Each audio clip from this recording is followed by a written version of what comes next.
Yes, Mr. Chair, we're ready to proceed. Can the witness be brought in? Thank you.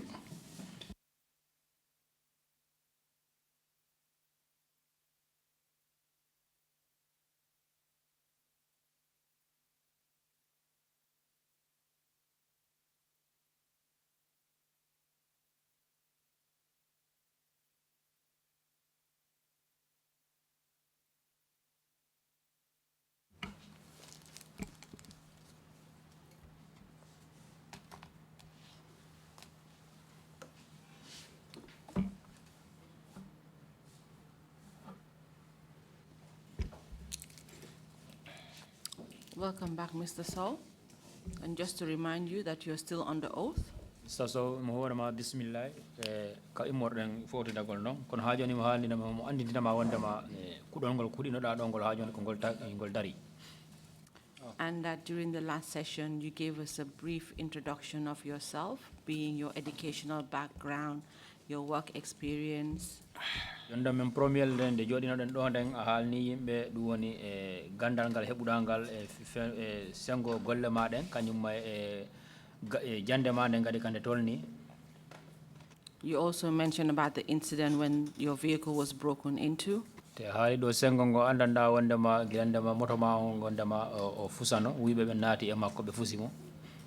And we have gone through the first part of your arrest by the NIA.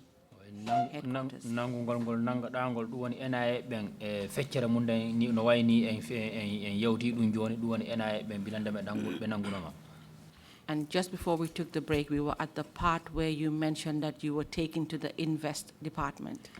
Do en yahude fotonogol mengol ko wonoda haalde ko du woni gilande ma be nabunoma du woni sengo ngo be yeta ngol invest du woni ligge di wetede NIA ben ka weta don invest mabbe on. And that you were there with Mr. Lamin Cisse and Mustafa Job. Donc on der on office donc du wetede mo wonduno da ton du woni Mr. Lamin Cisse kanyum may wetede Mustafa Job ko on wonduno don onon tato kan on office.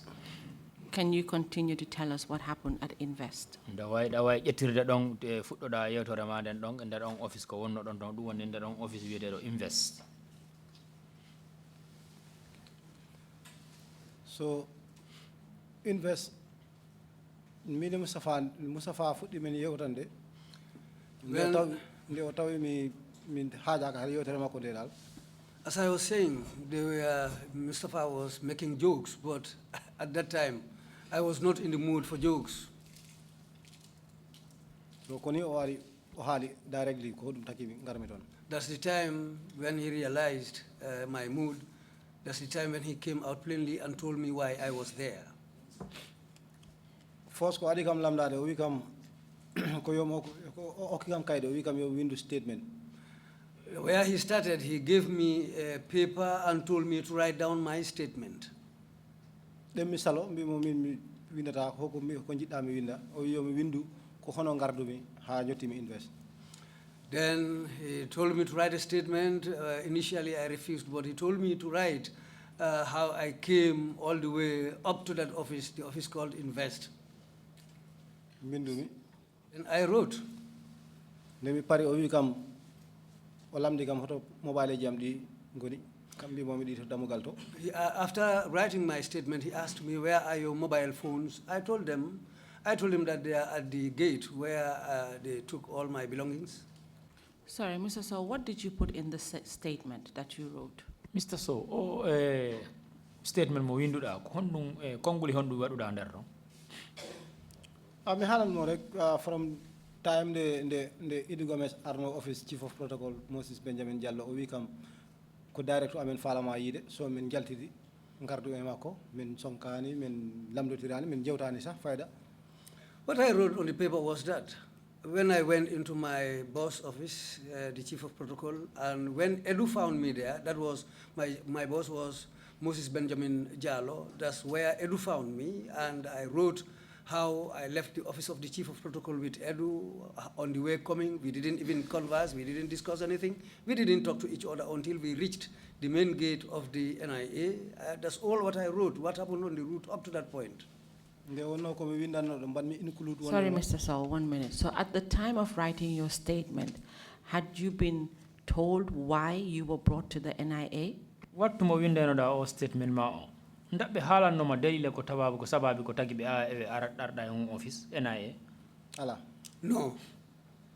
So you were told to write a statement just to indicate how you were brought there, even though you didn't know why you were brought there. No wa ini wonda mabbe wi ma ya windu statement ma on.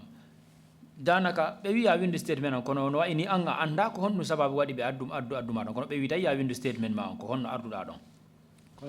Yes, that's how it took place. Okay, so you had started to tell us that he asked you about your mobile phones. Continue from there. Da way fu do dara don jettira don ka wiida wonde mabbe o landima fi affaire mobile uji maadi.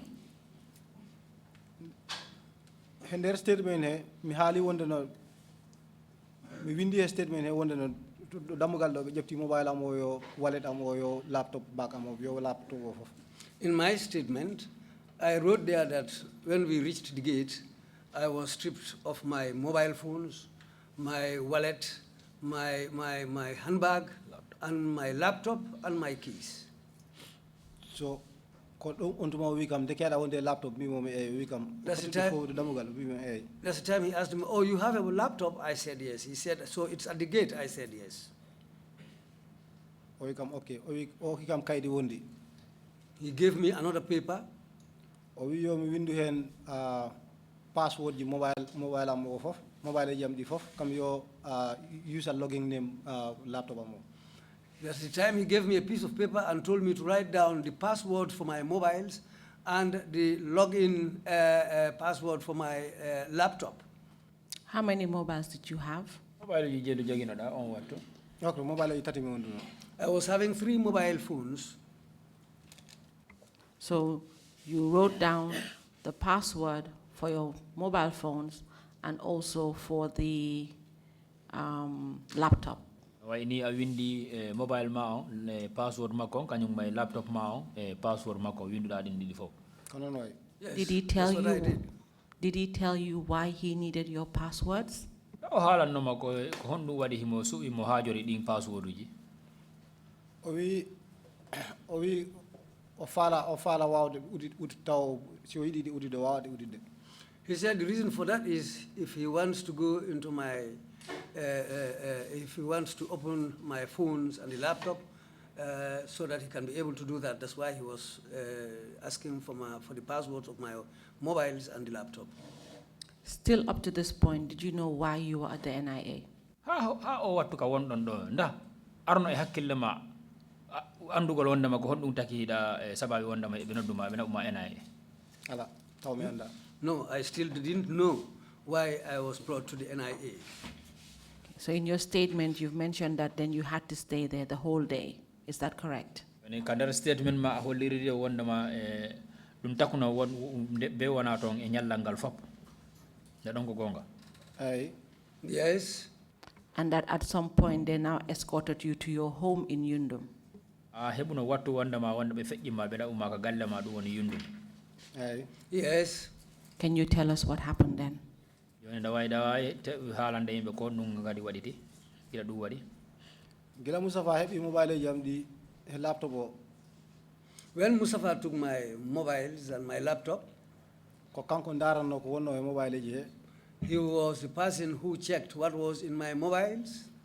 O jepti laptop o tottimbo boy goddo o wi on ko to IT to woni IT mabbe IT unit mabbe to woni. He took my laptop and gave it to a person whom he said works at their IT section. So min mi do fada o wi o mi jodo mi fada. He told me to sit down and wait. So pat mi don ha office wadi close. I sat down there until the office is closed. Koni on tuma sukuta jamme ari o wi Mustafa o haalandum e English o wi Mustafa anabat Mr. Sowe on the light detention ha paron ha be para screening mobile ji makko di. And that's the time when Sukuta Jamme came after after the work closed. Sukuta Jamme came and told the man that, well, you will put Mr. Sowe on the light detention until they are ready with his mobiles.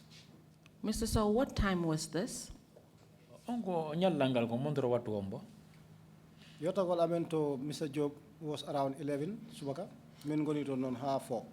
We arrived at Mr. Job's place around 11, and we were there until at 4 p.m. Until 4 p.m. or 4:30 p.m.? Wattuji nayi ndako wattuji nayi feƴƴiri minta capantati. At the 4 p.m. Around 4 p.m. So then you were there the whole day till 4 o'clock, and they said to you they're going to be placed on light detention. Wayni a wonno ɓe joɗɗinoma toon jooɗiɗa toon ñallal ngal fof ha wattuji nayi gila ɗum feƴƴi noon ɓe wi are sukuda jammi ara wi joobu wondema joni yoɓe nanggama toon kono ɓe waɗama on the light detention ɗum woni ɓe jogama kono waɗa wonu jogore andanda ko jogore musude. Ko noon way. Yes, that's Can what you happened. tell us what they meant by light detention? Joni si ɓe wi light detention dayɗa wawi firtande ɗum yimɓe ko honɗum woni ɗum. Mi wawa andude ko ɗum firti kono miɗo wawima haalande light detention mo wino kam o ko hoɗum o firtuno ñanden. Well, I don't know what they meant by light detention, but what I went through, I can describe that. I think that's what they meant by light detention. Describe it, go ahead. Ida wawi haalande yimɓe ko honno honɗum wayi. Light detention ko Moustapha on tuma Moustapha ƴefti kam o nawi kam to main gate to men natirno to main gate ɗon jogi garde rumel tosogel ko ɗon to mihi ko ɗon ɓe mbino woni light detention. Well, after all this, Mustafa took me to the gate. There was a room nearby the gate where he told me to go in and wait. So sitting down in that small room, I think that's what they meant by light detention. That's where they left me. At this point, were you giving us access to call your family members? On wattu ɗon daɓɓe jonnomo laawol pour wawa famodirde ɓe guura ma nden. Ala. No. Were you given any food to eat? Jonnunoma ñamete pour ñaama. Eyi. Yes. Were you told that you were allowed to have access to a lawyer? Daɓɓe yeetinoma kadi wondema e laawol no uditanma pour siɗa faala famodirde e lawyer. Ala. No. Still at this point, did you know what you were being detained and questioned for? Hande ha on wattu ka wonnoɗa ɗon ka ɓe cippinnoma dow ɗon ɓe adduma ka ɓe yiɗon ko light detention nda arno e hakkille ma pour anda wondema ko o dalila sababu wondema ɓe nanguma. Ala. No. So continue to tell us what happened after 4 p.m. Ha joni ɗa wawi kontinde haalana yimɓe ko honɗum heeɓi gilandema wattuji nayyi heeɓi yetti minutaji capantati. Ko nin jooɗimi ɗo garde room ɗo mi gonmi ɗon the whole evening fof miɗo ɗon arnoɓe ligge fof kooti ha waɗoɓe changes ɓen ngari waɗi change garde si wonnoɗon ɗi waaloɓe ngari ɓen fof ɓe mbaɗi kam hano wato ɓenne so min continue. Well, I sat down in that guard room, in that small room, until those who were on morning and afternoon duty closed and went home. Then the evening duty staff came and took over, and I was handed over to the evening duty staff, and still I went on sitting in that office. Continue to tell us what happened in the evening. Nda wawi feƴƴude haalana yimɓe ko honɗum heeɓino e on kikiɗe. So ñanden jamma kay haydara heɓaki. That night, it was uneventful. Nothing happened during the night. Si wona ɓowɗi ko rimi ɗanade. Except for mosquitoes, because I was unable to sleep because of mosquitoes. So you were made to spend the night in the reception area. No ini ndun suudu ndu ɓeyata reception ko ɗon ɓe joɗɗinma ko ɗon waluɗa. Ɗum suudu wona ndu reception because ndu ala hay siran. That room cannot be called reception because there is not even a single seat in that office. Ko table lanciɗo wonno toon waɗi ɗi weeda jacket ji ɗi luuɓa sah ɗin wonno nder toon. There was a table in that room and some weather jackets were hanging there, but they were very smelly. Kame kedde ñaameteji ko ɓe ñaamata ko ɓe weeda toon nder toon e gufi gerte fof no nder toon. And some food leftovers which were thrown around inside the room there. So ɗum ɓe mbi ko ɗon ɓe mbiyatno kam light detention. So that's what they meant by light detention, making me sit in that office there. So you sat down throughout the night. No ini jamma on fof hiɗa jooɗi. Nde yehi ha jenggoy boy goto addoyno funtere matres. Wertinde kono taw mi wawata lelade because nde raɓɓiɗi. So ko lelde cengore won ɓarmi nde woole jooɗimi ɓarimi ɗanimi. Well, later on, a boy came with a torn mattress and brought it for me. But at that time, the room was so tight that I was unable to lie down. I just spread it on the ground. I sat down on it and leaned on the wall. So it is correct to say that you sat down throughout the night. No wa ini awa fewa o wi a wondama jemma on fo ko a jodino. On first jam ko non way. The first night, that's how things went. So you spent the first night and then we moved on to the next day. Can you tell us what happened? No wa ini awa woni don a wali ton jemma on ko joni weti bimbi ko hondu wadi gila weti. Gila weti haydara wadani mi nyallu don the whole day kadi hay goto wi ari kam hay hunde. The following day, also, I spent the whole day there. Nobody told me anything and nothing happened. Can you continue to tell us what happened after that? Nda wati fejjude hala na yimbe ko hondum kadi hebi gila dum do wadi. So nde do wadanno dum ko alarba hawruno. This thing happened on a Wednesday. So on Wednesday o fof men hay hunde wadani so min badiri non kadi ha weti alkemes subaka. We spent the whole Wednesday there and spent the night there until on Thursday in the morning. So nyale alkemes subaka Thursday in the morning, hedde waktuji sapo around 10 o'clock he subaka he. in the morning, Be ngarani kam they came for me. be mbi ko yomi wadbe escort be jahato galle am. That's the time when they told me to go along with them to my home. Who came for you? Ombo aramma Operative ji mabbe ton including Mustafa Job. The operatives, including Mustafa Job, these are the people who came for me. How many were they in number? be jelo wonno sida wawi manitade. Be buri dido kono be yotta be buri dido kono sikanji be buray hakkunde dido en dayo dal. If wa siftore dum joni. I cannot remember very well, but there were about 3 to 4 people, not more than 4 anyway. Do you remember their names? De hida wawi manitade inde mabbe den kadi. Mustafa Job on kay taw men gadotri already men bari interact he boy IT tech mabbe o. Mustafa Job I already knew because I was introduced to him. And their IT boy also was there. Wa siftorde inde makko joni. I cannot remember his name now, Kono mi andudo inde makko at the time. but at that time I knew his name. Okay, so when they came for you, what happened next? Bilanda be aramma ko hondu waditi. So men jehi men jadi yundum Then I went together with them to my home at Yundum. be jotti be tamen tawi debba mo defa botari. We found my wife cooking lunch. Ma taw on waktu mbo yare lebbi nayi taw mo soyi. She was 4 months pregnant at that time. So kanko gila o yi kam o yidi kam be o andabe te no be badanno ni ak be jejjito looking be ndara dulaji fof dum hulbini mo. When we arrived, she showed me along with these people and how they were behaving, searching, looking at every place. Then she became alarmed. So mbi mom well minen office of the president legele koni minen nandi rek security check rek is normal minen koni be mbata. To keep her calm, I told her, well, we working at the president's office, this is normal for us. Time to time, we go through security checks. So this is one of those security checks. Don't take it as anything much. So kono taw mi anda ko be dabita te mi yi kadi debbo mo kadi o nani de kono no gumani dal. Yes, I didn't know what they were looking for because they were searching every place. And my wife also, well, she heard what I told her, but I'm sure her demeanor showed me that she was not at all happy and she was alarmed anyway. So they continued to search your home. No ini be fejjuno be gol udde fugol wadugol golle mabbe be dartindugol galle made.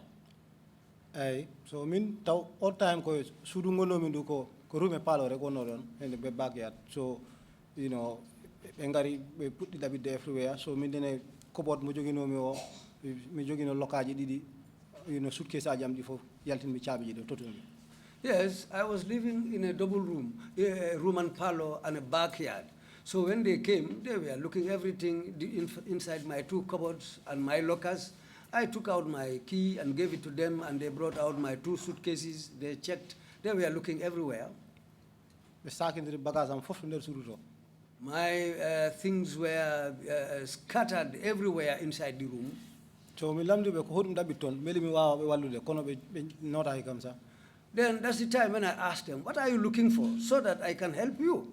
But they didn't even answer me. So have for the fetcher walk to one door. They were searching until almost for half an hour. Koni be mbiya wanjen. Then they said to me, okay, let's go. Men nduto di me mabbe Banjul. Then I went back with them to Banjul. Were you at any point allowed to have a conversation with your wife? de jamanu wattu mo wonno do be yaadu ne ma men don dabbe jonnuno wallawol pour wawa yewtude de be nguma Ala. No. Si wona ko mbino si wona ko jimi ko mo wadi alamte definitely mi andu dum wawa mo wadde affect so mbimi le mi moda mo comfort rek just mi halana mo rek that is nothing. Si Yeah. wona dum kay that was nothing like that. No men kebdani kacha men kebdani yewtere. We didn't discuss anything. Apart from when I saw her, I realized that she's seriously alarmed. That's the time I tried to calm her, telling her that, yes, we working at the president's office, this is a normal routine security check, so don't worry, don't take it as something serious and so on. I told her that that was the only time I communicated with her. So you were even unable to tell her that you were detained at the NIA? no wa ini hay aron kuma halande wonda makko e jungo ena be wonda ena e ka koggo mabbe ena e On of time mi susa mo dum halande mi halnana mo dum. Yes, I was afraid to tell her that. I didn't tell her anything about that. So you've told us that they were not able to find anything at your residence, whatever they were looking for, so they took you back to NIA. kono ha joni a wi won yimbe wondema gilandama be arde ma be visiti ton fo kono ha joni be yiyan hay fus ton kambe ko be sikke mabbe ko be wonno gon dabbitude be yiyan hay fus ko suudu e gande galle ma ton ha kande suudu ma dum way dum ha joni kada be ruttintimma be ruttide ma e Banjul dum woni ka NIA ka galle mabbe Kono way. Yes, that's what And happened. you continue to tell us what happened when you got back to NIA. woni bilandama be ruttidi e ma Banjul dum woni ka NIA joni ko hondu wadi kadi Do hemen jottade Before we arrived at the NIA, men dewno KMC. we went through the KMC. So the municipality, the bureau, office mabbe do Westfield. We went to the municipal office at the Westfield. So indebe be office aji be gonduno be fo be jippi haydi mini Mustafa. All the workers at those offices were closed. all the officers all the alighted from officers the vehicle alighted from the vehicle. Those who were with me, except except Mustafa. Koni on to Mustafa wi kam mi Mustafa kana onon hodum dabi ton ko hodum woni joni ka at least halnam ko hodum banmi ko hodum woni problem hodum dabi ton. That's the time when I confronted Mustafa. I told him, now, what are you looking for? What is the problem? Why is all this, what's happening? Why is all this thing going on? O wi kam minen anyway mi fotani ma halande kono minen ko men wiyabe wonde no an ko an wata supply information to these online newspapers. That's the time when Mustafa told me, well, as for us, I shouldn't have told you this. But the information is that you are the person who passes news and information to these online news outlets. Did he tell you specifically which online outlet he was talking about? da o haalano mo tigi tigi ko newspaper hombo mo wanda wonda mo wi wonda ko anjonata be kibaro o da o haalano mo tigi tigi ko newspaper hombo O halano newspaper kono nde o haali o gokkiro o no wi no be biyerani o wiyete woni di soldier ngandumi wonde ko freedom online newspaper weno. Well, he didn't give me any names. But the moment, the moment he mentioned that the person who was passing news to this online outlet was called the soldier, then I immediately knew that he was talking about the Freedom newspaper. So pala mi mo jabade So I wanted to reply to him. kono kuykili kanko tigi hoore makko wi kam kono actually minen findings komin keɓi ko komin jii ko he an ko wiya ko hemma ɗum no serti. Well, immediately I wanted to reply to him, but he immediately came and said, well, what we were looking for concerning you, well, we found that it is a different thing. You are not the person. Kadi o wi kam most likely andal ko woɓɓe mbaɗantama sosal to office moɗon to. Then that's the time he went on and told me that possibly there are people at your office who wanted to set you up. Who said that to you? kombo wi uma dum Mustafa Diop, Mustafa Job, intelligent officer mo the intelligent officer who was with me. So at this point, you are now going back to Banjul headquarters. Joni no waini of on wattu don hari don hiron ruttade Banjul ko ɗum NIA ga galle mabɓe jane. Hey. Yes. Can you tell us what happened when you got back to Banjul headquarters? Joni NIA? dawai haalande ɓe gilande mo yahuɗon ha hewɗon NIA ga galle mabɓe jane Banjul kon ɗum waɗi. Nde ɓen jotti NIA on ñan ñalowma hedde waktuji ɗiɗi haa to waktuji tati ñalorma min jotti min turtimi to garɗum to puɗɗumi julde fana. When we returned and arrived at the NIA headquarters, it was around 2 p.m. Then that was the time when I started preparing to go and pray the 2 o'clock prayers. Julmi ha parmi. After I prayed, tawmi officer goɗɗo mo ari mo fadi kam ɗo garɗum ɗo o wi ɓen wonde makko lis wi yo mi naɓe to office makko to. Then after praying, I found somebody waiting for me at the guard room there. And he informed me that Luis said he should collect me and take me to him. That's Mr. Luis Gomez, huh? Head of operations. Continue. Yeah. Hey. So koni ñaadumi he boyo sukajo ni. Then I went with the young man. Min jeeyi office Luis Gomez. We went to Luis Gomez's office. Min naati rek Luis waɗi mo dismiss wi okay, yeah. The moment we entered the office, Luis told him, okay, you can go now. So suka on the yalti Luis wi kam joɗo joɗimi.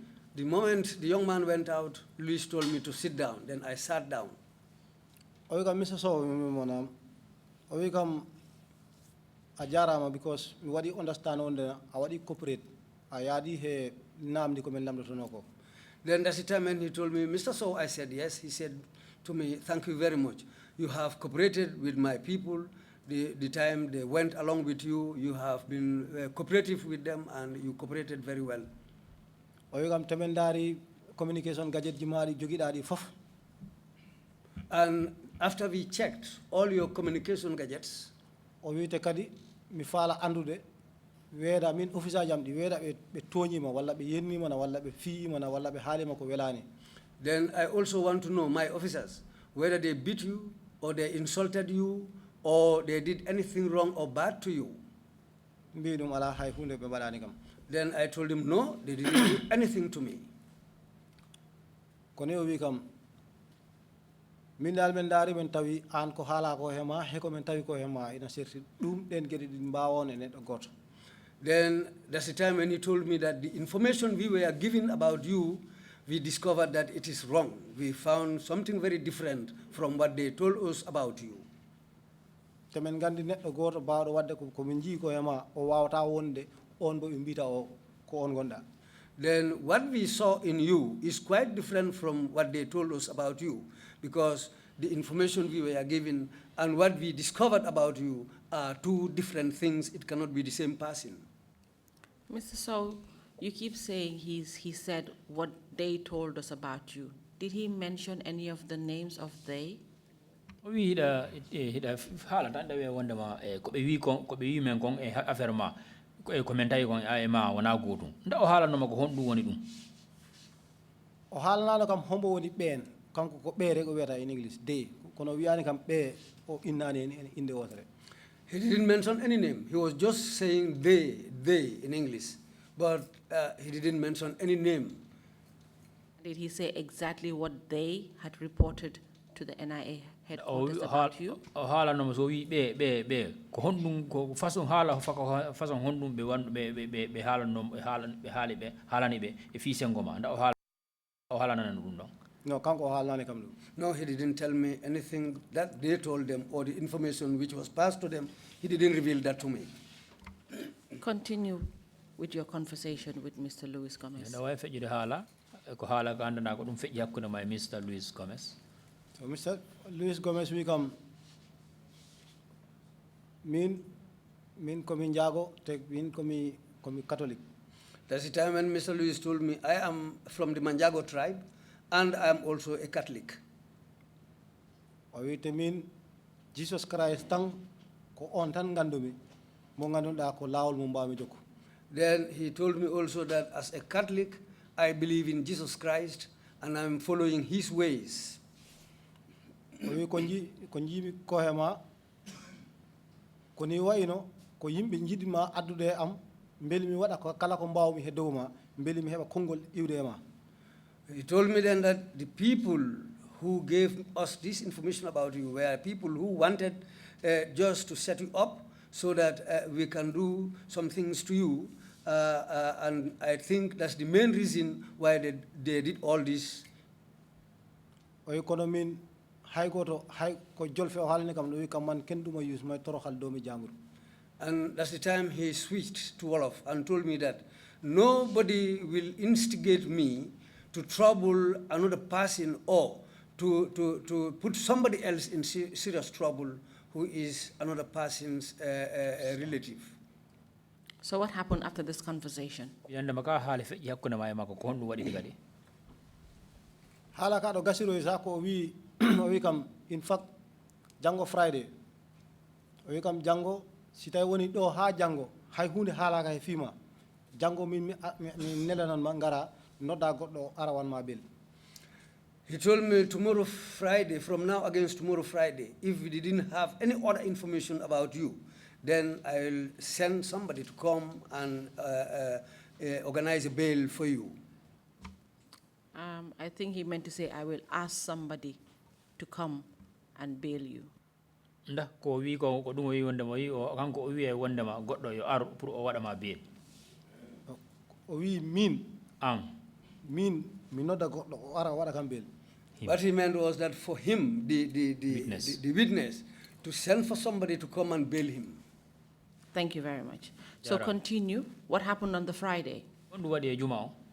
So, okay, alhamdulillah, okay, wawi jango kay inshallah rabbi. So, well, when he told me this, I said, okay, thanks to Allah, we will wait and see from now against tomorrow what will happen. Then that's the time when they took me back to the guard room. Were you released on the Friday? No, mi accitanoka because onyan nyande alkemeso, mede jodi do guard room do, news 6 o'clock. Kibaruji waktuji jego kikido di onyan be mbi wonde no former president Yahya Jammeh okiri Friday public holiday. Well, we nyanden ko tam harit.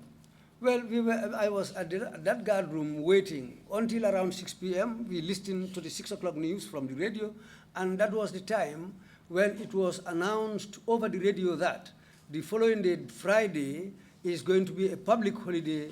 The president has given out the day as a public holiday because of Tamharet.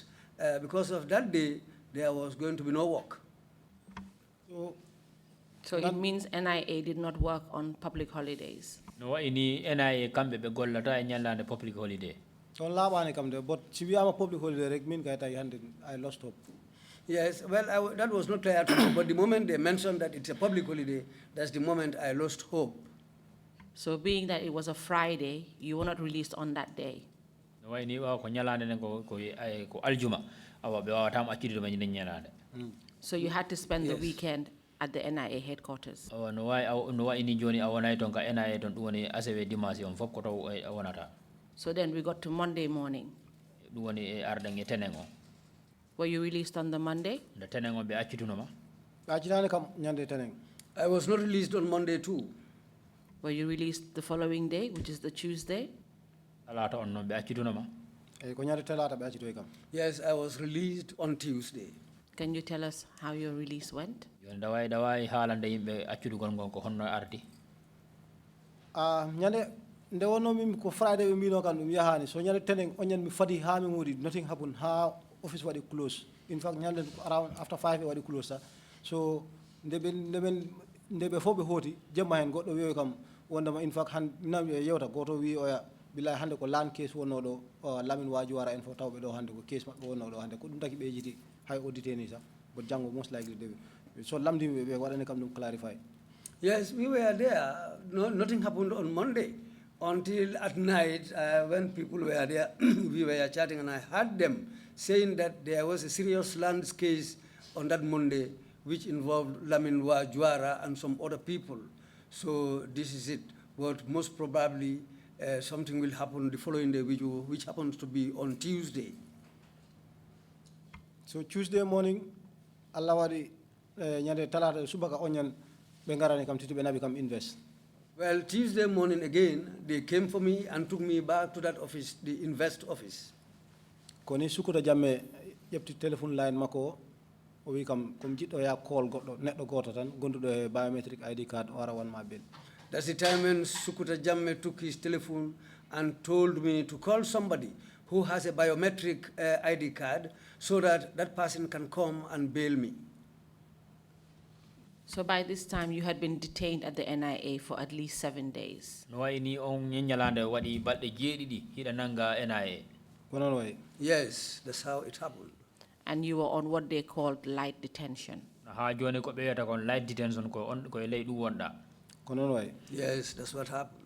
And were you allowed to change your clothes or shower during this light detention? Wattu mo be jogino ma on ko ley o wiete ko wiete ko light detention dabbe jonduno mo lawol pour wawa lotade sansa cionci ma din kadi.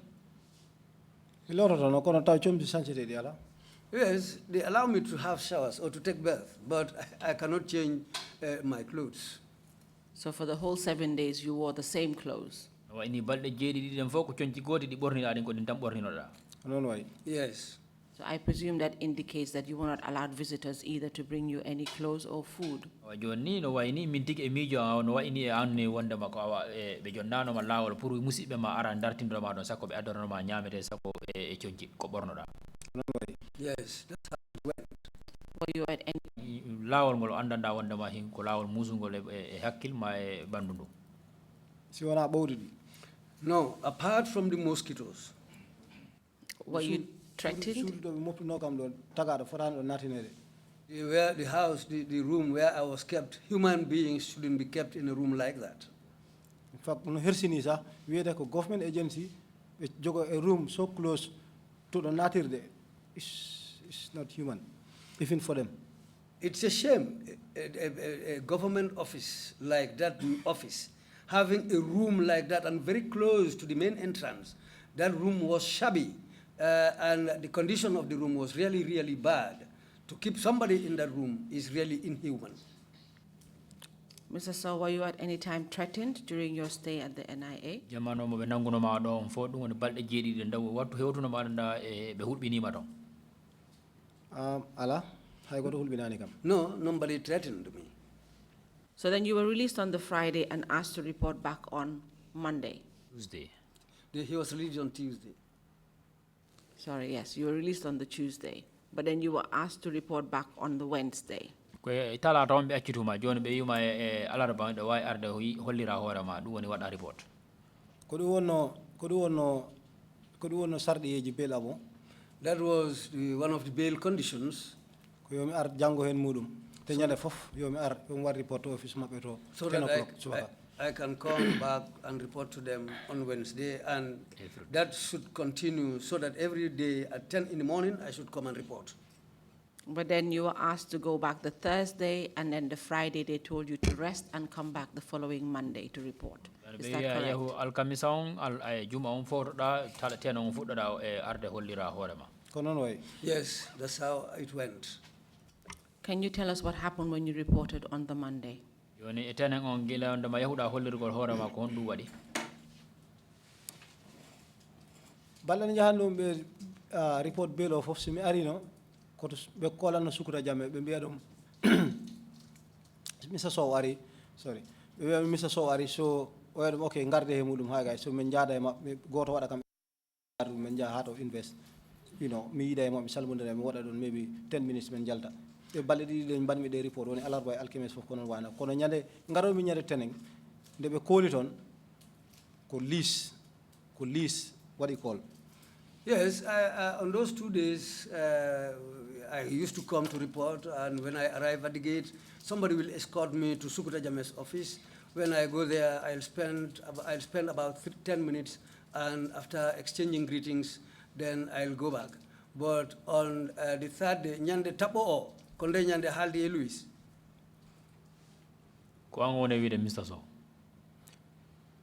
It was on a Monday. That was the third day when I had to see Mr. Lewis himself.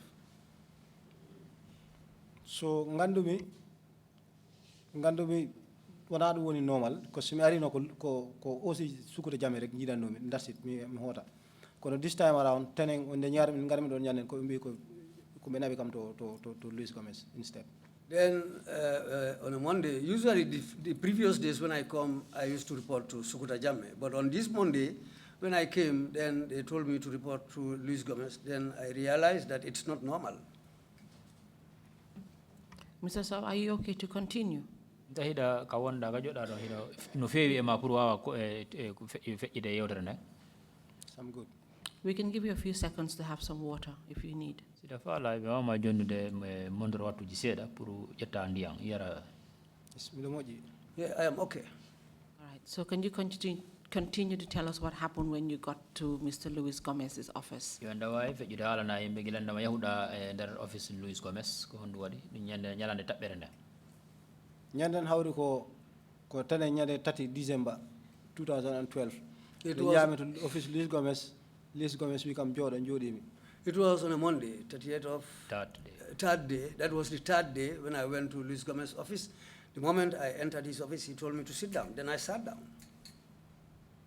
So we come Jordan fat boys are you English one come Mr. So you may sit down and wait for these boys. Yes, when I arrived, he told me to sit down and wait for the boys, his boys. No, how they come to me English. That's how he told me. That's what he told me in English. Jodi mi fat me. I sat down and waited. Your taki high minutes aji jowi sa kono wano almost 1 hour minute jodi don. Well, it was even less than 5 minutes, but it looked to me like I was there for more than an hour. So list kadi mi anda hodu mo wadan no baw table makoto kono throughout ko jodi mi don ko men bawani yidude gitenay. I don't know what Luis was doing behind his table, but all the time I sat down there, our eyes didn't even meet. So you're trying to tell us that Luis Gomez was avoiding to make eye contact with you? Joni hino wa ini afala yuide wonde ma yimbe wonde ma Luis Gomez wattu mo yodi no da don fop o yidano pour gida mo wona yigida nay. Me anda si o yidano de kono he met so that men yidani. I don't know whether it was intentional, but he made sure that our eyes never met on that occasion.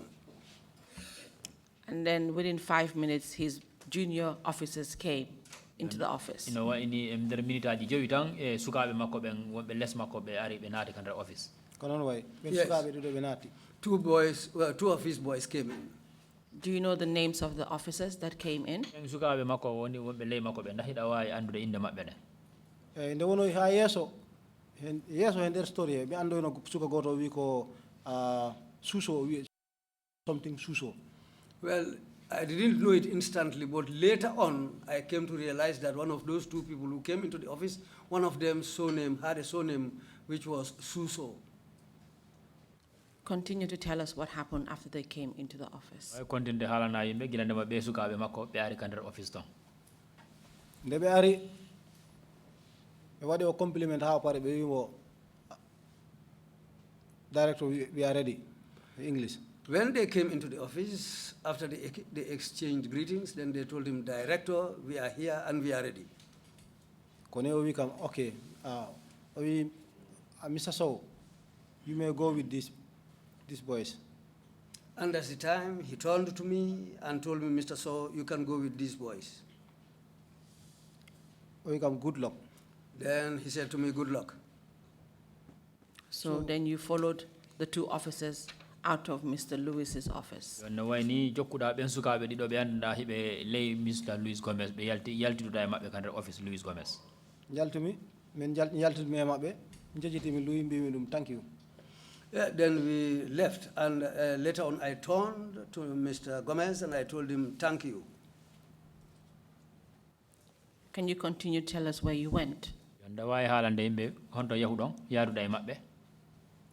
Men jippode mabbe Louis office makko ko dow wonno so men jippude mabbe escalier to sekel men jippude mabbe men yeyto do damugal galle damugel fos do natino mi do e edu ngel damugel men yaltiri.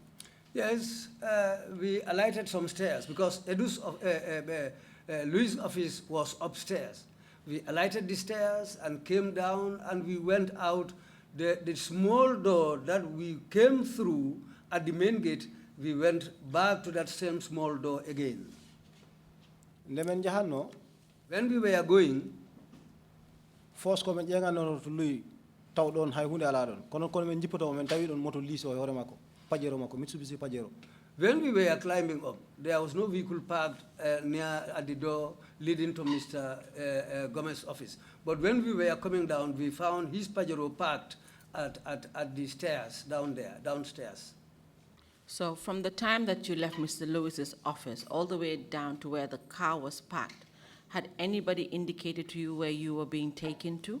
bilandama yaltanoɗa nder office Mr. Louis Gomez ɗum woni dow ha jippaɗogol ley nda woodi wiɗoma wondema ko honɗo wonduɗa yaadude e maɓɓe ko honɗo ɓe omma naɓude Ala men kaldani mi handani ɓen sa. No, I didn't even talk with those people. We didn't exchange words.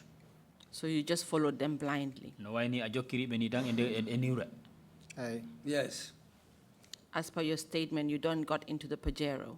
kono ko ka statement ma ɗum woni haala ka jondirɗa kan kadre ko winda ko a wiɗa a jolano kadre Pajero ɗo men jolde Pajero taw Before we boarded that Pajero, o boy biɗo o kanko woni suuso kanko rutti to gate to gardum to o yehi ƴefto mobile ji am ɗe waledamo. before we boarded the vehicle, the guy whose surname happens to be Suso went to the gate to collect my mobile phones and other belongings. nde o lamdi kam siko ɗum tan gaccunumi toon mbimomo eyi. Then he asked me, are these the things that you left at the gate? I said, yes. o wi kam ok so tottiti kam ɗe fof min naati e nder Pajero. Then he said, okay, he returned my things to me and we boarded the Pajero. So they gave you back the mobile phones? ɓe jonituma mobile phone uji maɗi eyi Yes. Did they give you back the laptop? ɓe jonituma laptop on ala No, the laptop was not returned to me. But they gave you back your wallet kono ɓe jonitunuma kalpe maɗe eyi Yes, my wallet was returned. and your main bag. kañum e sakuma jano ñande mi addano saku sa That day, the day I was taken there, I didn't come back with my bag. Thank you. So it means like you had all your belongings back except the laptop. no wayini alel ma on fof a jonnitano ɗum ha e heddi e laptop o eyi Yes. So continue to tell us after you got into the Pajero where way you were continde taken. haalana yimɓe gilande maɓɓe jolduda e maɓɓe ko pajerewal ko honɗo ɓe naɓuma last dammugal Pajero ngal nde ngal uddete taw driver o waɗi move Last damgal Pajero o hoɗum? nde ngal uddete nde o uddata last dammugal ngal nde suuso uddata dammugal ngal yeeso dammugal makko ko yeeso ngal because min koto second compartment to gonnomi nde naatumi second boy o naati nden suuso taari moto o kanko naatoy to passenger seat wonɗo o yeeso kanko e driver o yeeso kono nde o uddata dammugal ngal taw driver o fuɗɗi wadde move. Well, after I boarded the vehicle, the other guy sat near me in the middle seat of the Pajero. Then Suso went round to go and sit beside the driver in front. But the moment he opened the door and was going on board, the vehicle started moving. Continue, Mr. Sowe. So dammugal galle ngal uddita That's the time when they opened the gates, the main gates of the yard. nden jimi driver o wicci signal o to the right. Then I saw the driver, he turned on the signal for the right side.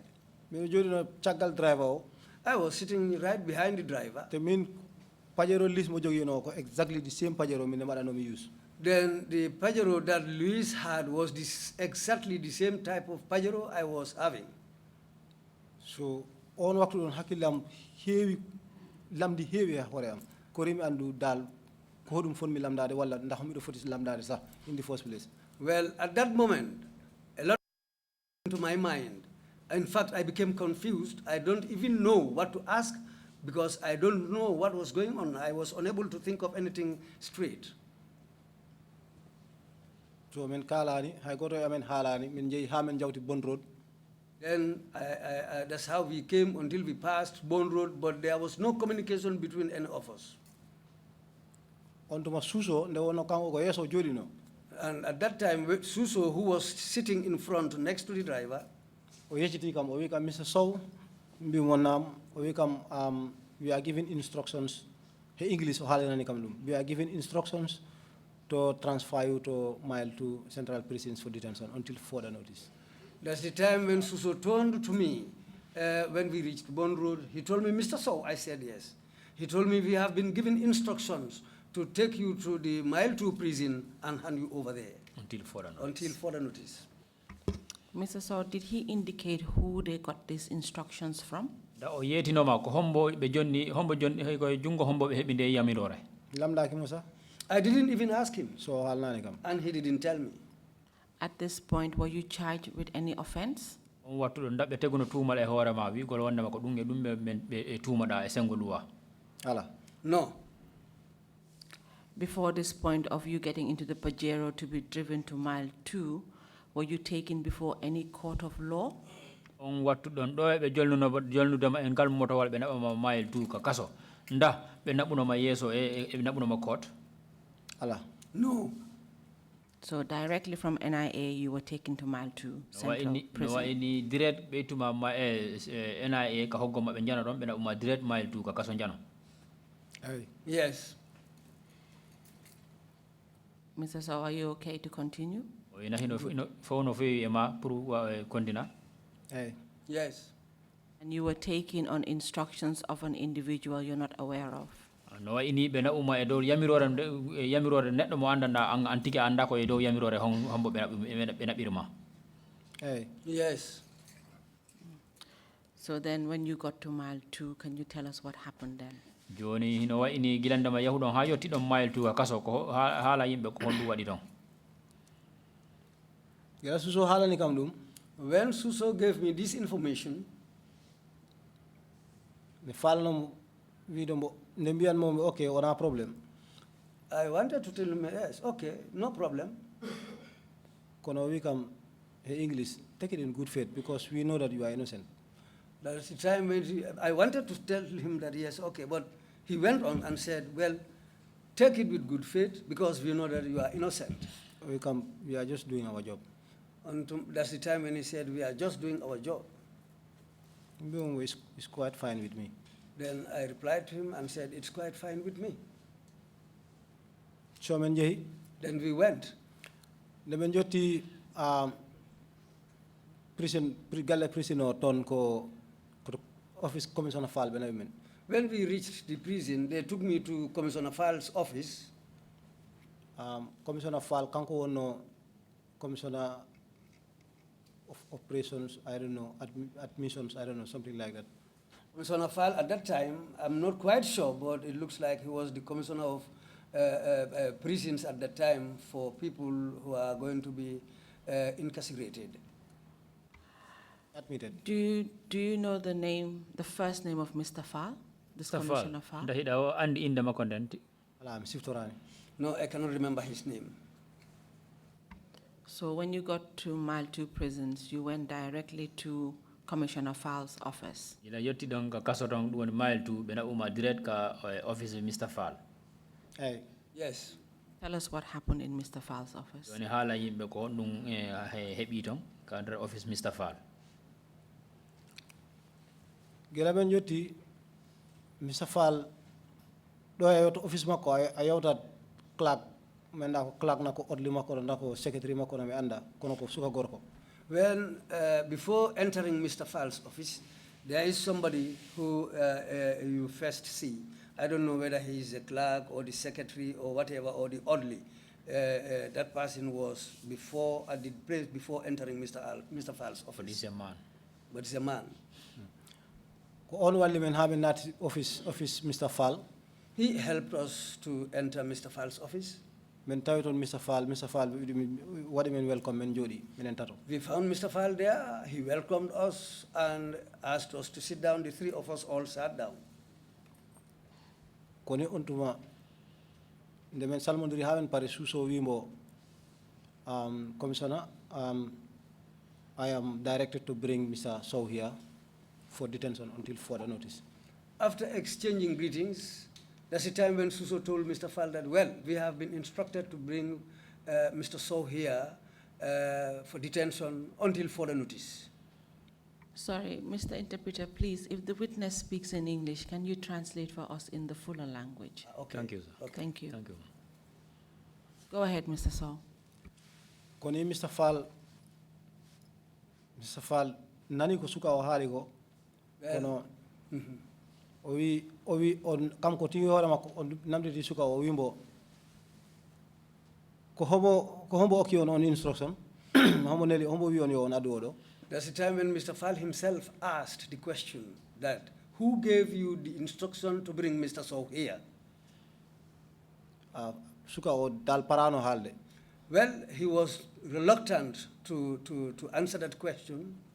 Kono Mr. Fall wadi adamant o wi ko ma kalana kam ko hombo wi on yo ar because on ngari on gadorani kaydi mi anda dal hono dum woniri so ko halanam ko hoto kongol ngol iwi. Then Mr. Fall insisted and said, well, you have to give me that information. Where did that order come from for you to bring Mr. Sowe here for detention? Koni susowi o wi mo English by sa shiftori men bima minen ko office of the president men ngimori ko executive directive wadi hamen ko woni kongol ngol min gaddirdo ngol Mr. Sowe. Then that's the time when Suso continued and told Mr. Fall that, well, as you know, we are from the president's office. It is an executive order which was given to us so that we can bring Mr. Sowe here. Mr. Sowe, at this point, did they hand any documents to Mr. Fall? On what to dong nda Mr. Fall wodi kaydi ndi anda be daborno be jonni Mr. Fall. Mi yani mitinani. I didn't see any document, and I was not aware of any document which were handed over. Was there a warrant for your detention? Da kaydi no don be weta warrant ko dum woni nimbe foti hollirde kaso don pour be neddo wawe jogayde don nda be hollirno din kaydi. Mi yani mitinani. No, I didn't see any paper, and I was not aware of any paper being passed at that time.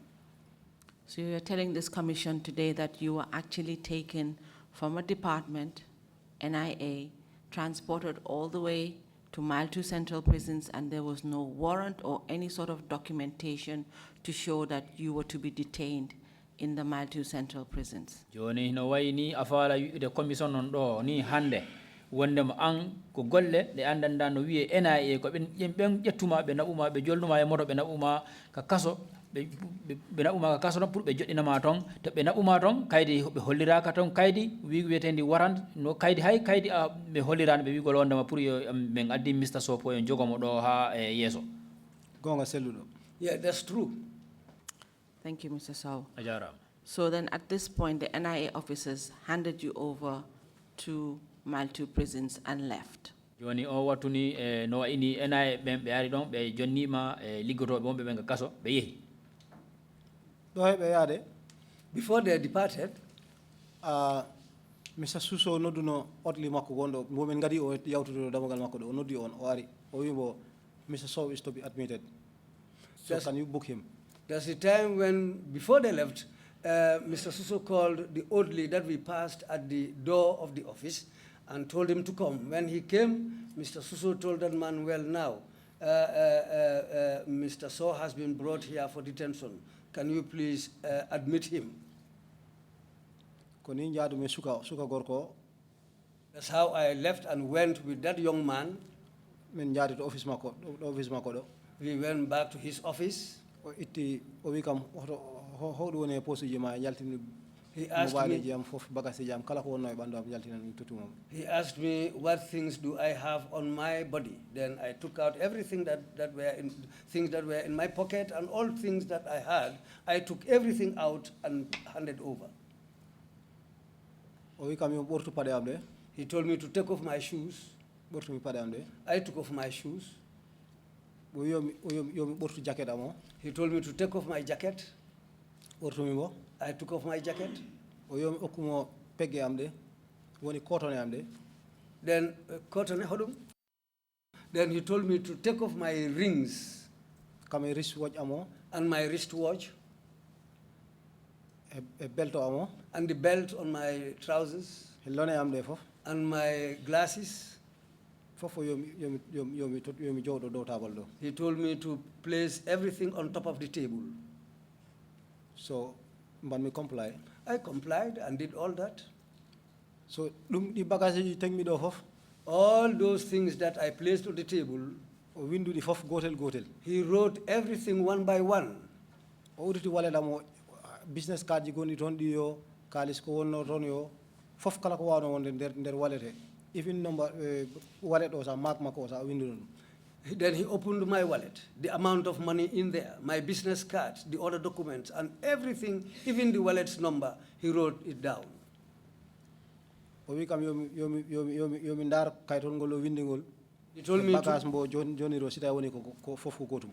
told me to now look at the paper that he wrote, whether it was correct. The things that I handed over were all accounted in that document.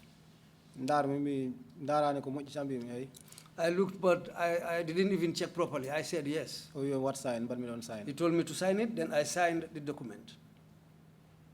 So, office file men kadi. So, koni on have to come to file, or we file men pari. Where I ended with him, then he took me to Fal's office and informed Mr. Fal that we are ready. All that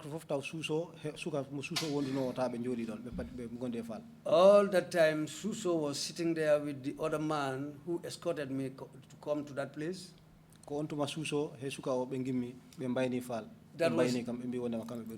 That was the time when Suso got up with that young man and they decided to say farewell to Fal, and they also said to me, well, we are now leaving.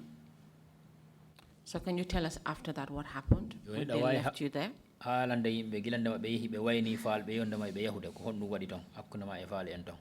Ben yaltugol mabbe hen natugol yimbe hewbe wontidi hunde wotere. Their exit from the office coincided with the coming in of a lot of people who came into the office there. Ben me anditi hen Yaya Jaju. Among those people, I recognized somebody called Yaya Jaju. Yaya Jaju kanko no Deputy Director General State Prisons. Yaya Jaju was the then Deputy General of the State Prisons. So kanko he Kalilu Jamme himself and Kalilu Jamme. Ben ko commissioner ji mawdu ngonno on time taw ko officer ji mawdu be ngonno ender prisons. They were high-ranking officers at the prison because they held the position of commissioners. They came in fact, I think there were more than 5. When they came in, that's the time when Commissioner Fall told me, well, Mr. Sowe, let's go.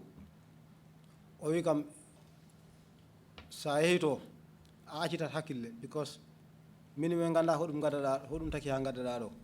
so tonjara tonne atawa ton yimbe sifa fof te kadi officer ji amen wonbe ton be kulluwaji be gondi sa yidi be teddinma a teddinat be kambe golle mabbe de mbimbo okay wona problem.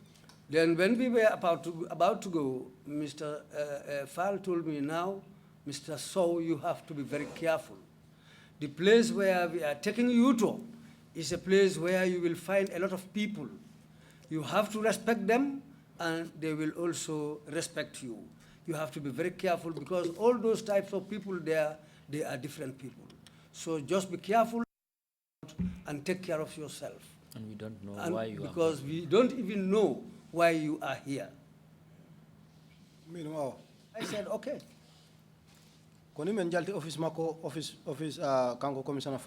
That's how. That's how we went out of Commissioner Fall's office with all those people following us. It was a big entourage. To the cells. That's the time when they took me and placed me in the cells. To the cells, ton ko galle, ko complex, darna ko galle darna do hinder fence maulo. Well, the place I'm calling now cells is another place inside the prison where it looked like a compound in a compound where they have those buildings. That's where they took me to. Sada ya Banjul, sayo tima damugal last damugal mile 2. Sandare jungo ma nyamo. After the first buildings, I had fence maulo tolo to do. When going towards Banjul, after passing the main gate of the prison, if you look on your right, you will see a high wall. That high wall is the place where these buildings were located. And into that area, that's where they took me into. So the area you were taken to, does it have a special name? Sengongo be nabiru mango. Nda e gandal ma hitonno hino jogi inde. Galle o kono wite maximum security wing. Security wing. That's the place called maximum security wing, but they just say security wing. Go to confinement. Some call it the confinement place. So at this point, when you were being escorted to the maximum security wing, were you given a prison number? Yoni o watu ni gilanda ma be fejji ma be nabu maximum security wing. Ndabe jonu no ma numero. Number. Ala. No. Were you given any clothes, something different like a uniform to wear? Ndabe jonu no ma chonchol ngol borno na ko wa ini wa uniform pour borno da. Ala. No. So you were taken to the cells? Bina di makandere cell. Koni be natin rekam in the maximum security wing. That's how I was placed in the maximum security wing of the prison. Can you describe what the cell was like? Dahi dawai halande be se long ko honno o wai der tong. First na joti ndebe nati galle o. First, when we went into that area of the prison, Men tawi officer, prison officer be jogi table wana odo ni be jogi don logbook mawdo. We found 3 people sitting at a table with a logbook. So, men tawi kadi prisinabe hewbe no dari don be ndara men. We found a lot of prisoners standing there also who were watching. Hewbe mo en jaki ko hombo woni o adado because I think they were be boss ji prison before be joki o be adi o men ngada woni o. Well, I think they were amazed to see all the high-ranking officers of the prison were in the entourage, those who were escorting me into that area. I think that's what amazed all of them. So they were all standing and watching to look, who is this man who is being escorted with the whole leadership of the prison? Kone be windi indam suka gonno non duties o windi indam logbook he ha pari. O wi o suka okay min pari. That's the time those people who were sitting at the desk one of them wrote my name and then said, yes, we are ready now. Koni be jepti chaabi dongal chaabi habbere wotere kono ko chaabi ji menda close to temedere chaabi won hen. Then there was a big bunch of keys. I think it was more than 100 keys which were on that bunch. Now they took up that bunch of keys. Suka goto nangi on den chaabi je den men nato ito der suduto. Then one of those people sitting down there took up those bunch of keys, and I followed him, and we went into another room. Ndeme nati maximum security wing don wing suud wotundu detention suud security wotundu ko number 5 ndi wete. When we went into the inner side of the maximum security wing, there was a room which is called number 5, room number 5. First row on the right, Kodon Menati. Fourth row on the right. That's why we went in. Menjay ko corridor judo ngano da seraji di fof every meter heba damugal damugal cell so ko cell to so ko so min ko to last cell bena become on the left. It was a long corridor. After every meter there is a door. So I was taken to the last room, the last door where I was taken to. Suka uditi cello. Then the young man opened the cell door.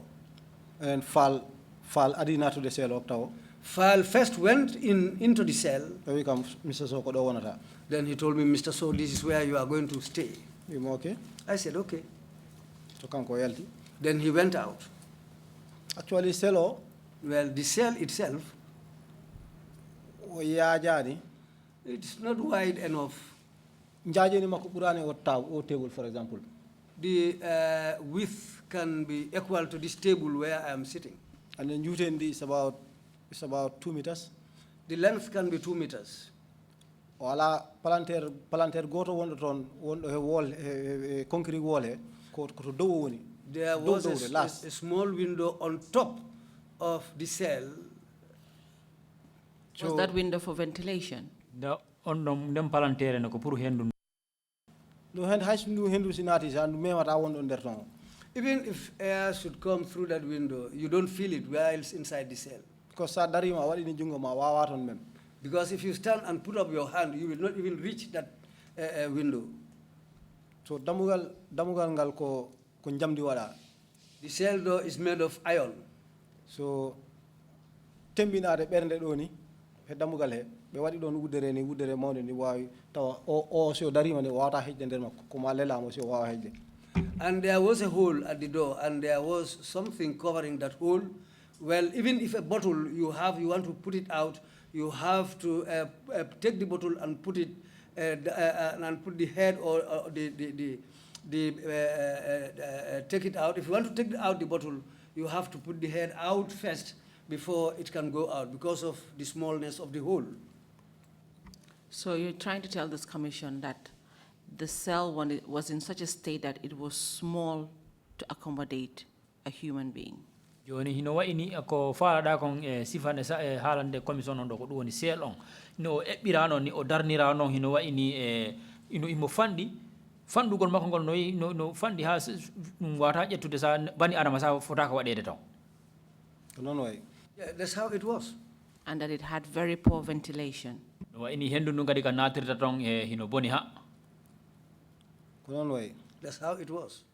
And that the floor was a concrete floor. Leri le ɗum ɗon ko concrete waɗa. Concrete was samo fetti. Yes, it was concrete, but in fact it was broken in some parts. Ayat ñuuji no yaltita he ceri gawri ni walla ceri whatsoever.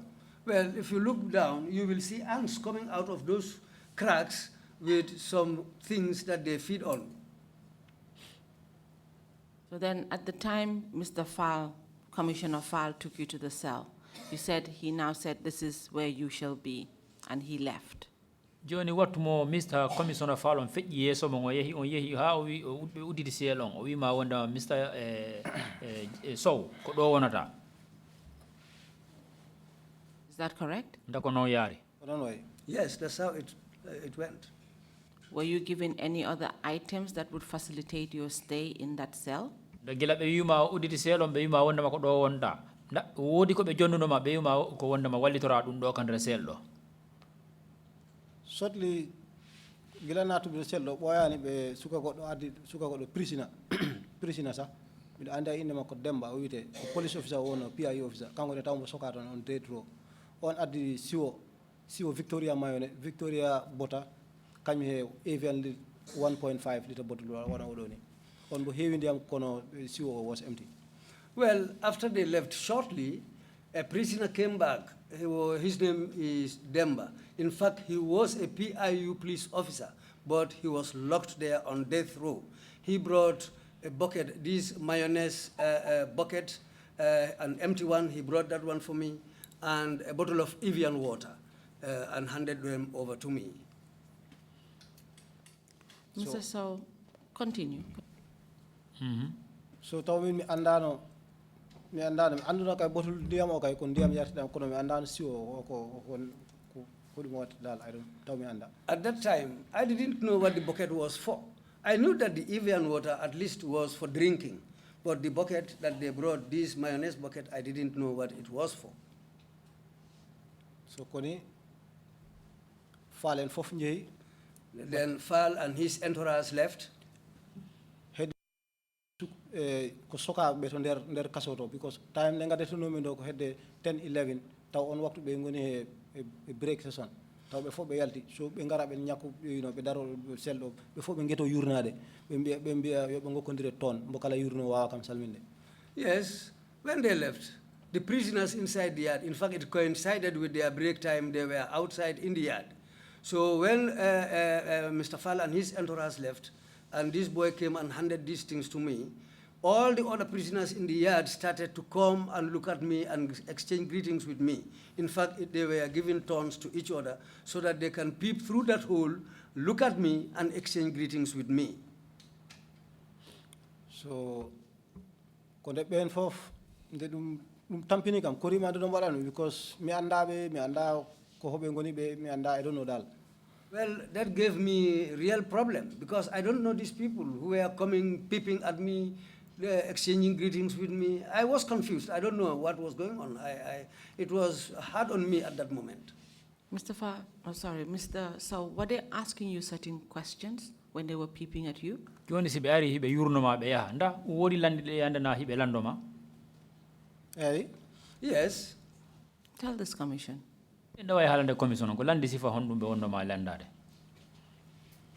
Ko wiyano kam uri ko hede bena ko wa yaw ni nga melni ko jolfe bonsli ko jolfe be kalano kam halano be kam jolfe mena like boy goto wi kam he jolfe an no mbaɗa ni ana nandani criminal an ko battaɗo ko ɗum mbaɗɗa ha garɗa ɗo kana ko kalis wujjuɗa because an ɗaɗa wayno banque an wona criminal ndar no waɗa ɓandu ma fof no fewi ndar simis ɓorniɗa an wona criminal. Well, most of them were asking questions. I think they were curious. Some of them were telling me, you don't look like a criminal. In fact, one of them said, you look like a banker. Look at your body is fine. You are wearing fine clothes. So you don't even look like a criminal. Why are you here? What is the problem? So they were asking questions like that. So suka goto o lamdi kam question nak tambo wadi important because on at that time ta wadani important ko later mi what relate wondema ndeke ko dum taki o suka mo lamdo kam this question. Well, one of them asked me a question. At that time, I didn't realize the importance of the question, but later on, I came to realize that question was important to me. O we come. Tell the commission why it was important to you. Ko e sikke ma yida wonde ma landi gongol no hebuno nafa e ma. O we come. Yo taw tan minen ko min nanata ko hema ko min nani ko be mbi fotaɗo adede hande yo taw tan ɗum wona ɗum gonga wi am ɗum wona gonga anne wi ko gonga na ka wona gonga. Well, that question was, we've heard something about you, that you were going to be brought here. What they said about you, was it the truth or not? So min taw mi anda ko ɗum haalete no yam. Because at that time, I was puzzled. I don't know what they were talking about me, what they were saying about me when he asked me that question. So me what dismiss question, one me mo mi nanani mo sa. I dismissed the question. I pretended not to even hear what he was saying. Mr. Sowe, tell the commission what you later learned as to why they were asking you these questions and peeping at you. Ida way halande commission non gila dum feji ha yahuda antigi jodida miji dida sikkuda e sikkema ko on wadi hakkillema e sikkema be ko hondu wadi be hebe landoma e wona di landi te hebe arabe yurnoma e palantere. Min ko nabetano mile to ha do woni do ha toti nyalane do gonmi do mi waama wi ko dum do banmi ha nyaawi mile to walla ko dum do banmi ko foti kam nabe mile to so mi nabama mile to fo no fo mi anda fo energy well kono jaarmi ton kono kambe wonbe mile to kayen ko be wi'a wonde ma yaajamme hombo ƴepta a new insider from his camp from some state house on nabambo mile to mbeli on yaha o wada raise another list of people on death row mbeli ben bade the next execution. What they were informed about me was that Yaya Jammeh was bringing somebody into the prison and they will make a new list of people who were going to be executed.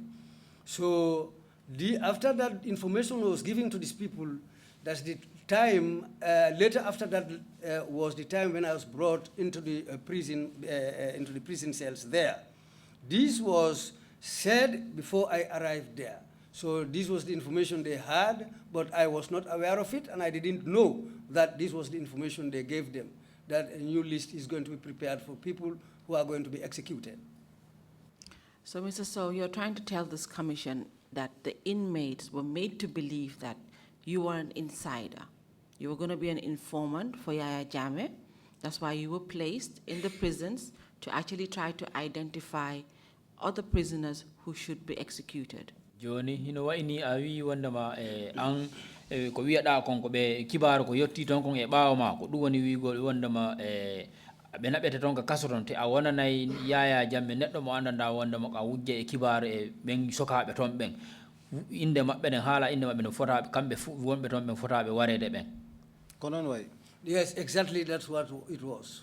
So, Mr. Sowe, you were here already confused because you were not sure in the first place why you were taken to Mile 2. Then now you have this other burden that has been put on you because you are now scared of your life with the other inmates. Joni hino wayni Mr. Sowe a woni no hino do premier long anabama Mile 2 andano ko hondu nabirada anabama ton kadi anani dido kibaruji kadi din don kadi jowike e hoore ma den joni no wayni andadal ka wonda hoore den fo jibike anda ka wonda kandre kasoto nga sokitama yibe be anda wonde be jonnama kibaruji anda antigi anda ko honto di uri te non ado hulani hoore ma pour wonki maki dum wat dum ko dum burno kam tampinde sa. In fact, yes, that in fact that was the main problem which worried me for my own life, which was more worrying to me than anything else. Mr. Sowe, during this time, did you still have access to a lawyer? Mr. Sowe, waktu fo, I have no lawol pour halda a lawyer. Ala. No. Did your family have access to you? Well, musibema wala besnguma wala bengurema korno bennon hebno lawol pour be halda ma. Ala. No. Were you able to make any contact with your family or anybody outside of the prisons to let them know your whereabouts? I have no lawol pour halda e goddo mo anduda ko yasi woni wala yimbe mabe wala musibbe ma pour be anda an ko kaso be nabi ma. I have no on lawol na. Before getting that chance to contact anybody outside, I had already spent a long time at mile 2. From your statement, you had also indicated that an incident occurred when the said ex-Secretary General Njoguba was also brought into the prisons. Is that correct? We know godum kala wadano don be wadno don godum hebno e nder kaso don nyande mo anduda ko ben nde nyande be adduno ex Secretary General Dr. Njoguba. Yes, that's true. Please, can you tell this commission about that incident? Dawai halande commission on dum don no honno yari. Min gongonno mi ko mile 2 mi wanno fere ha gilandan mi wiya min ko min adda ton fi wargol dum gandu mi wona dum gandu mi do ko mami wada fere mi hawra himbe be mi holla be mi wadana be proof 100% wonde min ko hala ko wona gonga. Well, when I came to know what was going on, I said to myself, I will try my level best to make these people understand that the information they were giving and what they believe for my reason being there is quite wrong. So I tried my level best to make them know that I am not there to garner information on other people. I am not there to do anything which will bring problems for them.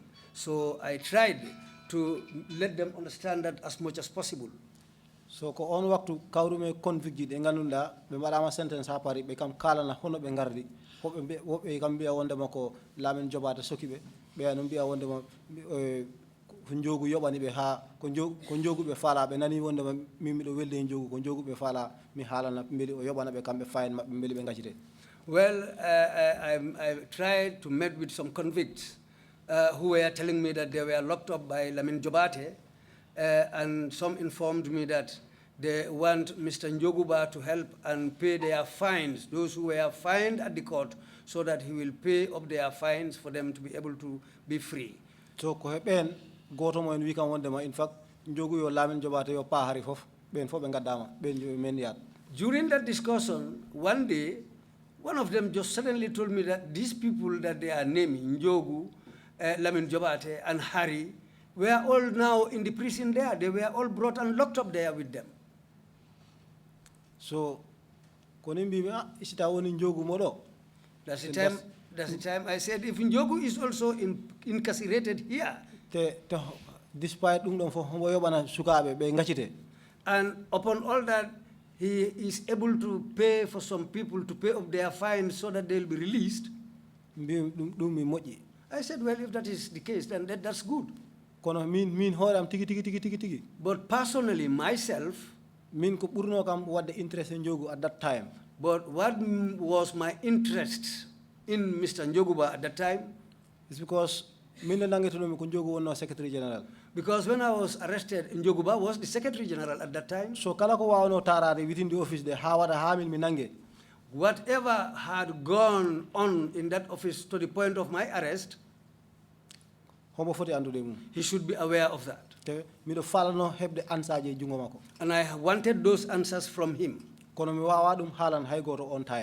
I was unable to tell anybody, and I can't tell anybody at that time. Up to one day, when Njogu himself was being taken to the court, how the former Deputy Accountant General Aliu Job and which coincided with the former accountant general called Aliou Job, kanko de moya hospital.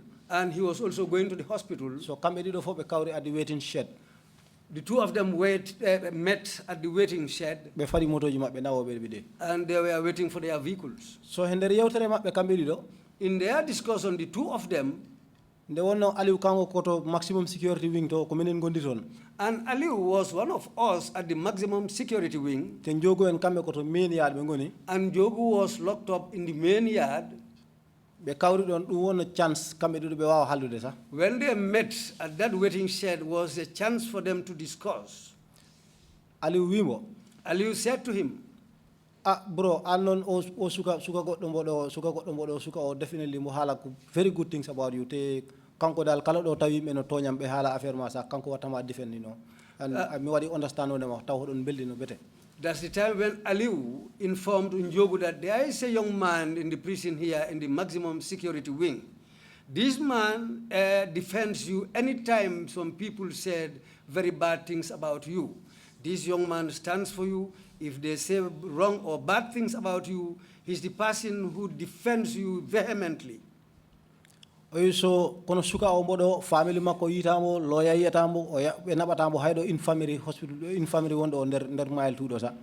And the Aliou continued to inform Joguba that this man is here.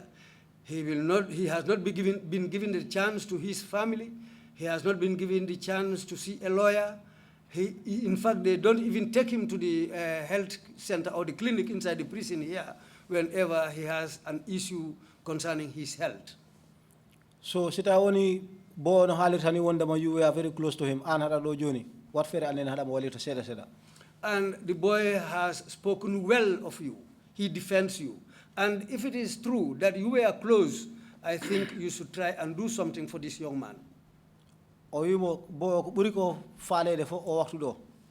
And Aliou continued to tell Njoguba that all what this man wants at this moment is Ko andude ko hodum taki be ngadi dum do. he wants to know why he was arrested and brought here and locked up in the prison.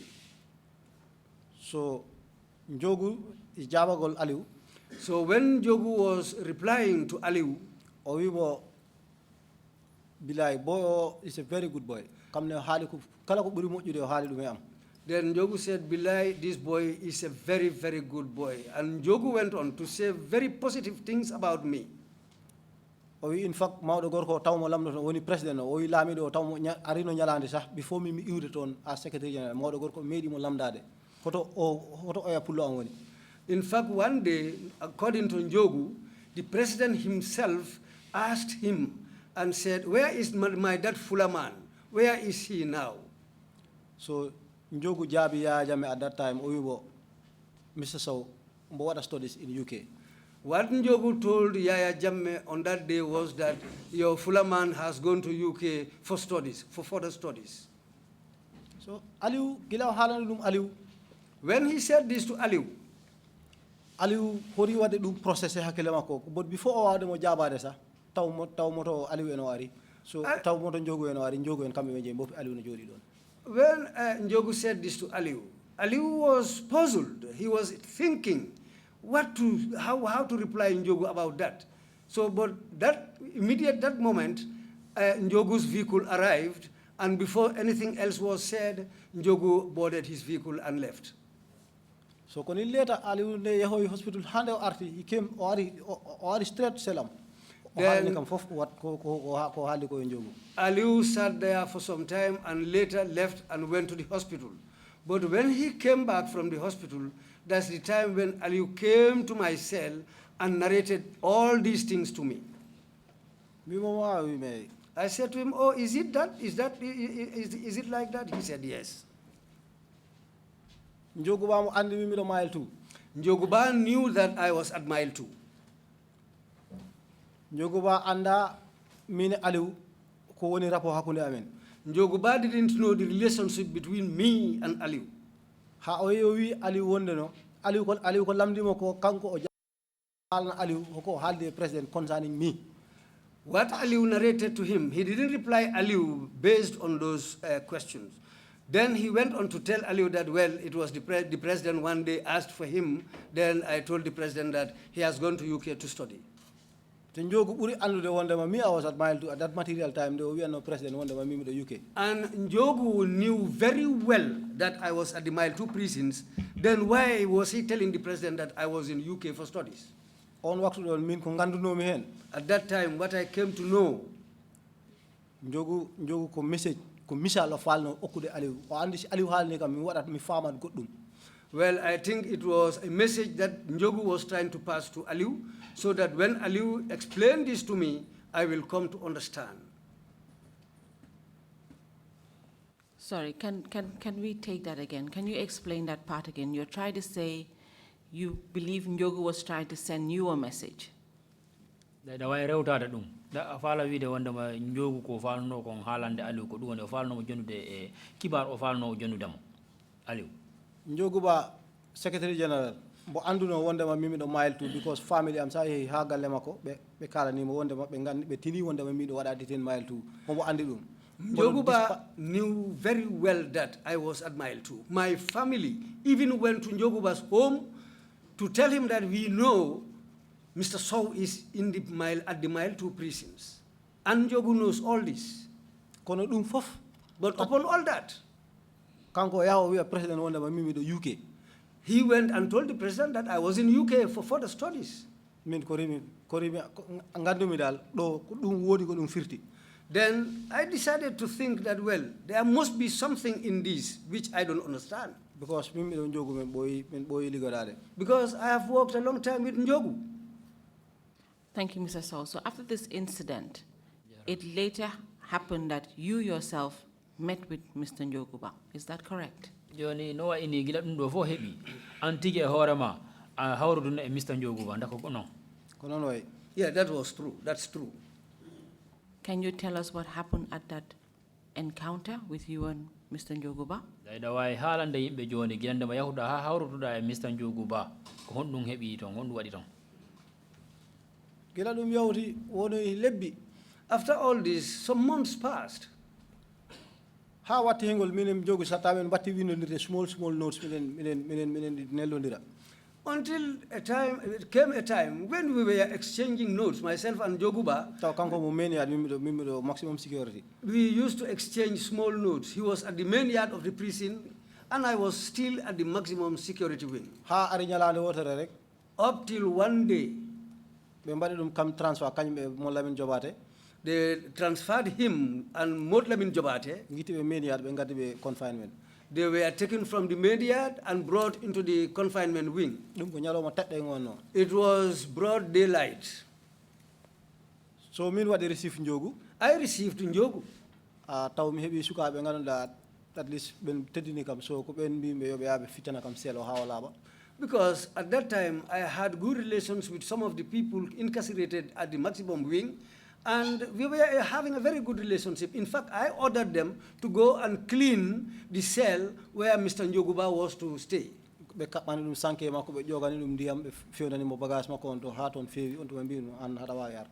cleaned the room. They tied a mosquito net for him there. They took care of everything in the room and made it at least a little bit presentable. That was the time when I said to him, now you can come, and this is the cell that you are going to stay in. So the same row. I made it I made sure that we will be together on the same row. So that so that whatever he needs, as far as he was my boss, my elder, whatever he needs, if I can, I will be able to help him. Mr. Sowe, at this time, how many months had you spent at the prison? Watu dong ku lebbi jelu hebuda kakasoton.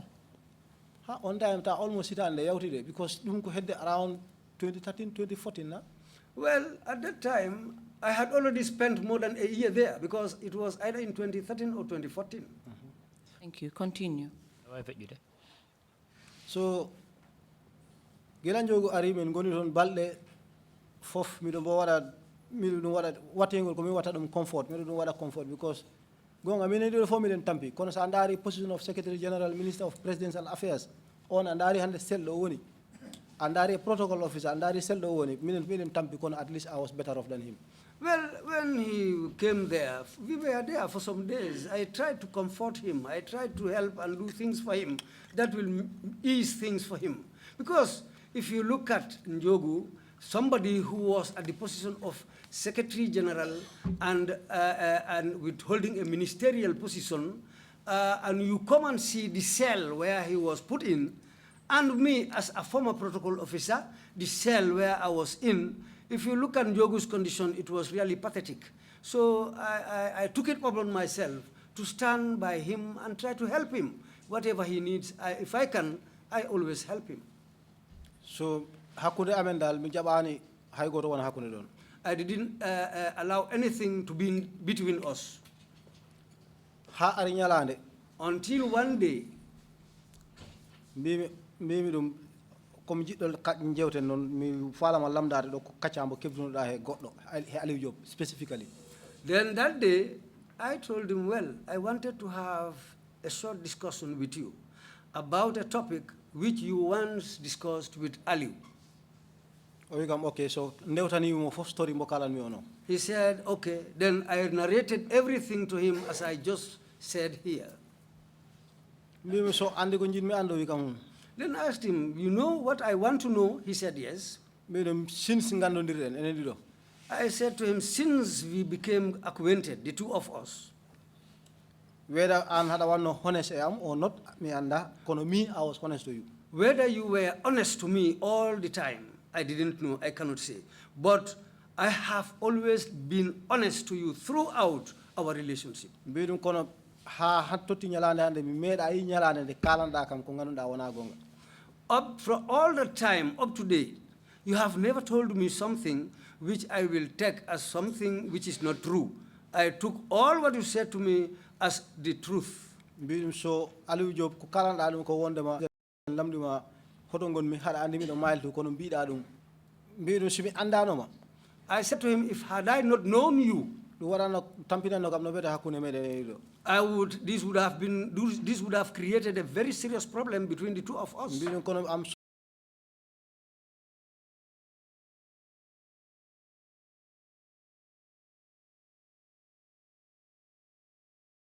so simi lamdi mama rek mi hebat hen ko naati hakkilama ko wadi ha mbada dum. But I believe that if I ask you, you will be able to tell me something tangible why you said, why you did that. Because yawti qiyama, si yawti yawmal qiyama gonga o hande ko do haride aduna do. Because Kala mo halan do gonga wonta hal gonga. I said to him, because this day, if you cannot tell me the truth, then it will be up to the next wall, the hereafter, where everything will end. Kontuma o wi kam ay say mbino minon president. He said, okay, now, the reason why I replied the president in that way, because den balle president taw mu metti affaire taw mu lobi den balle taw den balle ala gede ko huli wadde.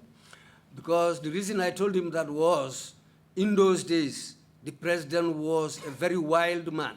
He was angry, seriously angry, and he was capable of doing anything in those days. So I was afraid. This is why I replied, I gave him that reply. This is why I told him that you are far from here, you are in UK. So, Mr. Sowe, in other words, the reply Mr. Njoguba gave you was that he was trying to protect you from the president. Joni hino wa ini Mr. Njoguba gidanda ma ndan yewtare hebi hakkuna ma e makko. Jabu wel ko jabi ma ko dum woni wi wondama kanko sayi o haaliri ni enen president o e ndongol kongol ko dum harimo falama ko falama dandude ko dum takki o jabori mo non. On waktu don ko dum jino men. At that time, that's what I believed in and that's what I thought. And now, do you still believe that he was trying to protect you from the president? Joni non ha joni ka wondo ha joni ko dum gomda wondama ko falno mo dandude e do president e president on. On what? Min kesa mo wadi daade nyanyeji because after minani halaji kewdi titi so joni mi anda ko dum wawi gumde sa. Well, my case had many angles. Up to now, this present, I am a little bit confused. In fact, I don't still know what and what, or what is what. There has been a lot of things which were said about my case. So did this also indicate to you to think that maybe the president did not order your arrest and detention at NIA and at Mile 2? Ɗum ɗo kadi hollirima wondema président o jonnani yamirore wondema ya naɓe NIA joɗɗineɗa toon sako itteɗa NIA naɓeɗa ha ka suudu kaso toon ɗum hollirima ɗum wondema président o jonniraɗo yamirore e mum.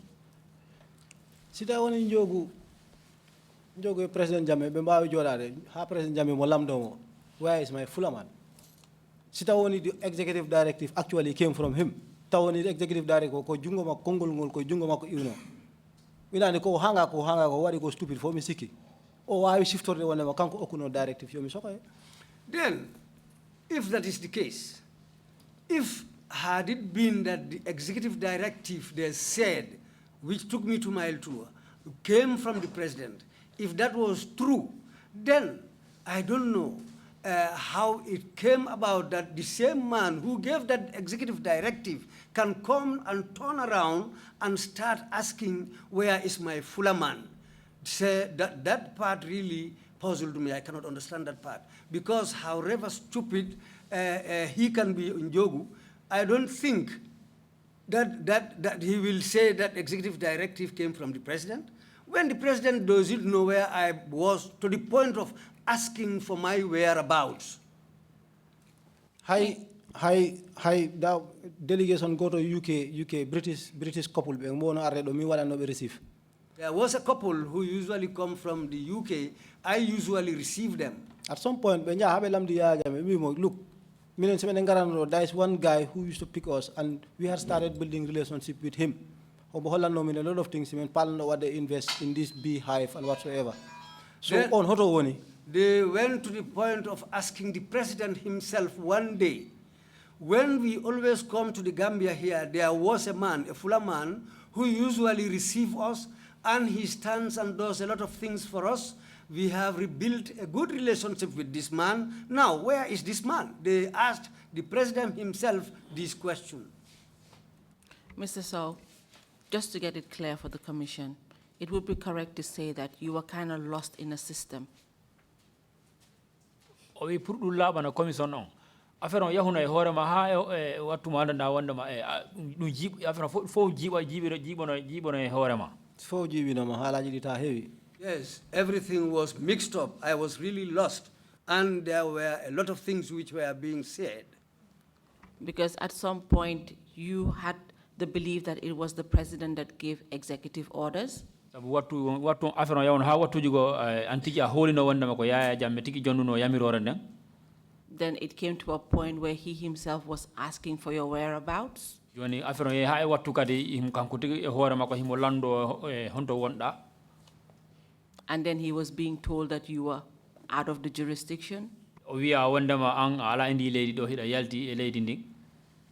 So it seems to suggest that there was either some miscommunication, or maybe the president forgot the instructions he gave, or you were just lost in a system. O wi awa hino wa ini no wa neddo no wawi wiide wondema ko dum woni nanondirangal hakkunde mabbe dum wonno ala yardu no foti yarde non ma ala ko jonnuno yamirore non o yejjiti dum ma affaire no jibondiri dal hakkunde ma e mabbe. Ko ngimi ko Gambia jaami Senegal on exile mi jodi ma jalande mijimi ko wanno ko hodo di question di garanno ko jibno kam ko tawmi I have to mami heba facts di out of the whole mess. Yes, when I left the country, I went into Senegal on exile.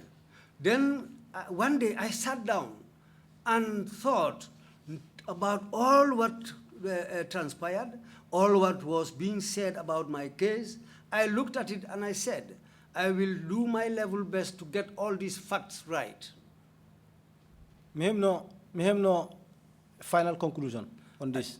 Then I came and later had a final conclusion on this. Go. First of all, Yaya Jammeh ko batto erratic. Mo wawi wadde do hunde joni the next minute o wima kanko o mera dum wat. Yaya Jammeh is an erratic person. He will give orders for something to be done this minute. In a short while, he will even forget that he ever gave those kind of orders. So lamdi to man jogu ba hoto Momodou Sowe woni.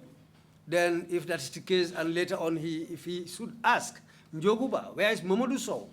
Then possibility on the on scenario what is possible. Then The scenario there is a possibility that he might have forgotten. The other thing is, The second thing is, Njoguba, mo andi mi do mile 2. he knows that I was at mile 2. Kono ko tawi ko ma o wi president wonde ma min mi do UK. He deliberately told the president that I was in UK. Si tawi woni no ko president Jammeh okkirno order wo yomi soke. If the order had come from President Jammeh for me to be locked up, Ha o lamdo Njogu hoto Momodou Sowe woni. then he should come and turn around and ask Njoguba, where is Momodou? Njogu best answer ko kanno mo ko yono kana ejidi ko anso ki Momodou Sowe. The best answer Njogu should have given him was, did you forget that you gave orders, executive orders for Momodou to be locked up in the prison? So don ko mbanmi don deduce ko mbanmi ko kemmi solution ko kemmi don.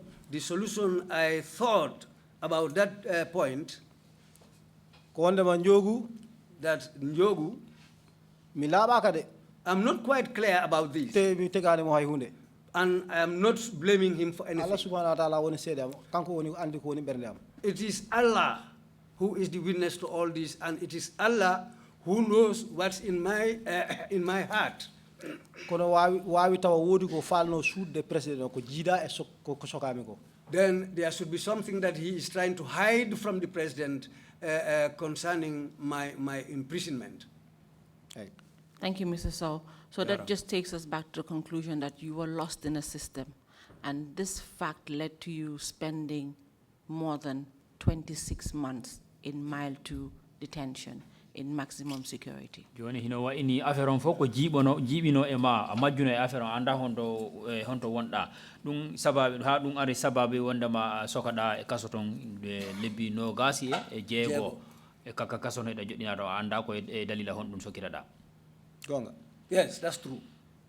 Thank you, Mr. Sowe. At this point, Mr. Chair, I think it's time to take our second break, and we shall continue when we come back. Joni e yaha e fotagol men lawol dimmongol ya mbottari sen arti e continue e jondene. Okay, jarama. Thank you very much, Council, and thank you, Mr. Sowe, for your testimony. We will take a 1 hour break and come back at 3 o'clock. Meeting is adjourned.